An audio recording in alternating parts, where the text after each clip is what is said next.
विद्यार्थ्यांच्या यशाचा गौरव, शिक्षणाला दिलेला सन्मान आणि भविष्यात मोठी स्वप्ने पाहण्याची प्रेरणा. अमरावतीत जनसेवा सप्ताहाच्या निमित्ताने 10वी आणि 12वीतील गुणवंत विद्यार्थ्यांचा भव्य सत्कार सोहळा पार पडला. आमदार सुलभा खोडके यांच्या हस्ते हजारो विद्यार्थ्यांचा गौरव करण्यात आला. दिवंगत उपमुख्यमंत्री लोकनेते अजितदादा पवार यांच्या जयंतीनिमित्त जनसेवा सप्ताहांतर्गत अमरावतीतील श्री संत ज्ञानेश्वर सांस्कृतिक भवन येथे शोध प्रतिष्ठानच्या वतीने 10वी आणि 12वीतील गुणवंत विद्यार्थ्यांचा भव्य सत्कार सोहळा उत्साहात पार पडला. या कार्यक्रमात आमदार सुलभा संजय खोडके यांच्या हस्ते विद्यार्थ्यांना प्रशस्तीपत्र, कॉलेज बॅग, पुष्पगुच्छ आणि वृक्ष भेट देऊन सन्मानित करण्यात आले. यावेळी बोलताना सुलभाताई खोडके यांनी शिक्षण हेच विकासाचे सर्वात मोठे साधन असल्याचे सांगत आजचा सत्कार हा केवळ गौरव नसून विद्यार्थ्यांना भविष्यात आणखी मोठी स्वप्ने पूर्ण करण्याकरिता प्रेरणा देणारा असल्याचे स्पष्ट केलेत. समाज आणि राष्ट्रांच्या विकासाकरिता प्रत्येक विद्यार्थ्याने शिक्षणासोबत सामाजिक जबाबदारीही स्वीकारावी असे आवाहन त्यांनी केलेत. त्याचबरोबर बदलत्या पर्यावरणीय परिस्थितीचा उल्लेख करत 25,000 वृक्ष लागवड अभियानाच्या माध्यमातून प्रत्येकाने वृक्षारोपणाचा संकल्प करावा असेही त्यांनी सांगितले.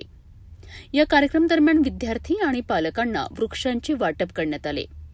प्रमुख वक्ते अनिरुद्ध पाटील यांनी विद्यार्थ्यांना शिस्त, संयम, संस्कार आणि आत्मविश्वास यांच्या जोरावर जीवनातील प्रत्येक आव्हान स्वीकारण्याचा संदेश दिला. त्यांच्या प्रेरणादायी मार्गदर्शनामुळे उपस्थित विद्यार्थ्यांमध्ये नवचैतन्य निर्माण झालेत. शोध प्रतिष्ठानचे अध्यक्ष यश खोडके यांच्या संकल्पनेतनं आयोजित या कार्यक्रमात हजारो विद्यार्थी, पालक, शिक्षक आणि नागरिकांनी उत्स्फूर्त प्रतिसाद दिला. विशाल LED स्क्रीन, शिस्तबद्ध नियोजन आणि विद्यार्थ्यांच्या गौरवामुळे हा सोहळा एक प्रेरणादायी विद्यार्थी महामेळाव्यात रूपांतरित झाल्याची भावना उपस्थितांनी व्यक्त केली आहे. यावर्षी थोडासा दादांचा दुर्दैवी अपघाताने हे झालं. श्रद्धांजली वाहण्यासाठी आम्ही सेवा सप्ताह हा कार्यक्रम घेण्यात आला होता अमरावतीमध्ये.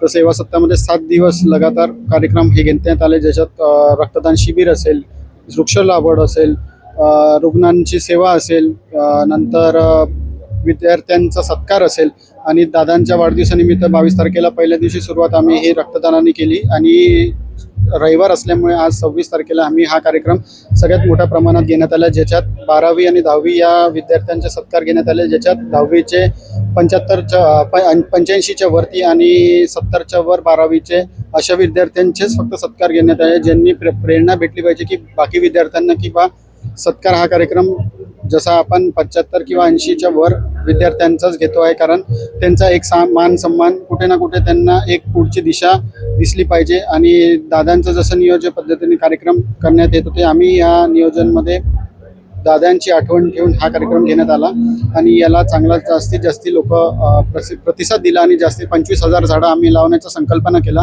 त्याची सुरुवात आम्ही महानगरपालिकेच्या बरेचशा ओपन स्पेस जिथे केले तिथे आम्ही स्वतः गड्डे करून स्वतः झाडं पाठवले आणि आम्ही स्वतः तिथे जाऊन उपस्थित होऊन झाडं लावण्याचा प्रयत्न केला. आतापर्यंत 15,000 झाडांचे आमचं नियोजन झालेलं आहे. अजून या हप्त्यात आम्ही पूर्ण बाकीचे 10,000 झाडं लावणार आहे. गुणवंतांचा सन्मान म्हणजेच केवळ पुरस्कार नव्हे, तर नव्या पिढीच्या स्वप्नांना दिलेली प्रेरणेची नवी दिशा.